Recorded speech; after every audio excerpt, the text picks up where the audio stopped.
Hey, what's up, y'all? So today I'm continuing with my Oscar coverage for all the best movies nominated in 2019. Today I'll be talking about the movie Vice.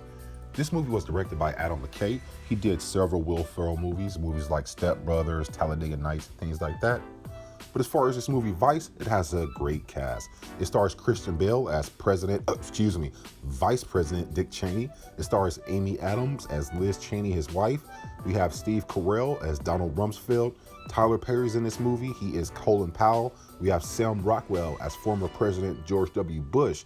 We even have Lisa Gay Hamilton as Condoleezza Rice. Those are basically the main players. So yeah, it's an amazing cast. They all did a great job.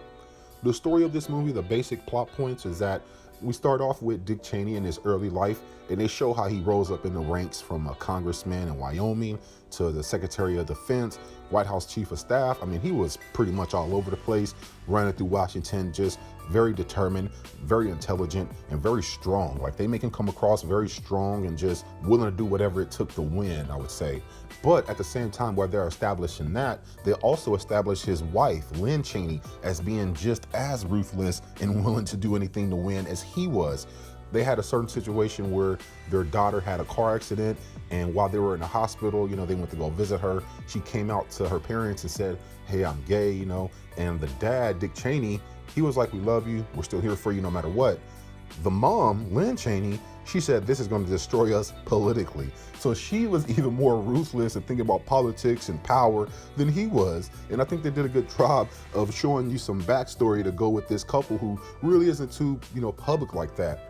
Now, towards the halfway point of the movie, that's when we have Dick Cheney being introduced to George W. Bush. They're at George W. Bush's Texas ranch, and he asks Dick Cheney to be his vice president. Now, Dick Cheney responds by saying, "The vice president job is more of a symbolic thing, but you seem like you're a guy about instincts. Since you're about instincts, you need to let me handle all the foreign policy, the domestic policy, the economy, pretty much everything. And you just be like an idiot over there thinking about your instincts." George W. Bush said, "Yeah, I love it. Cool. Are you going to be my VP?" If you're a George W. Bush fan, you're probably not going to like the way he comes across in this movie. I'm just being honest with you. I'm not choosing a side. I'm just telling you, in this movie, he comes across like an idiot with no clue about nothing. Just being honest. Now, towards the end of this movie, about the 3/4 mark, that's when we have the attacks of 9/11, and then we go into the Iraq War. Now, all the backstory on this that they give you is that it's all about the oil and the money. They had maps of Iraq and the oil fields already charted out with which company is going to get which oil field and things like that. And it really, if you're a conspiracy theorist about 9/11 or the Iraq War, and you say it's all about the oil and money, they pretty much give you all the conspiracy theory evidence you need in this movie, because that's what they make it seem like. They don't pull no punches. They just pretty much lay it all out there.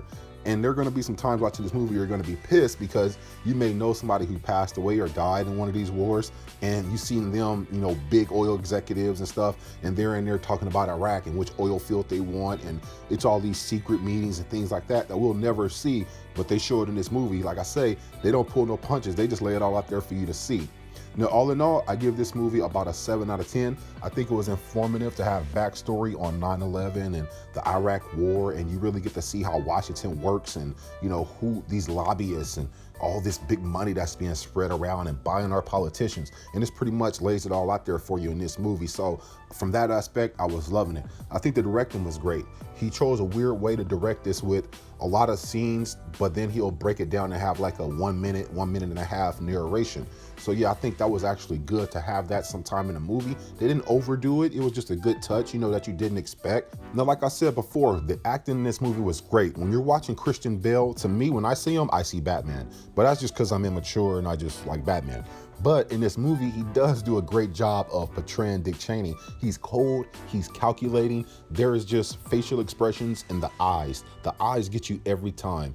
It almost feels like this guy's dead inside. Like, I have no idea. But anyway, y'all, I think this movie is great. It's definitely worth your time to check out if you're a millennial or if you're just looking to get informed on 9/11 and what was happening in the early 2000s. That's just my thoughts. Let me know your thoughts in the comment section below. Do you think this movie is great? If you had a chance to check it out, let me know what you think about it. Don't forget to like, subscribe to the channel. It's much appreciated. I'm chasing 1,000 subscribers. Other than that, catch your ass out there in this universe. Peace. However, if we came to a different understanding. I can handle the more mundane jobs, overseeing bureaucracy, military, energy, and foreign policy.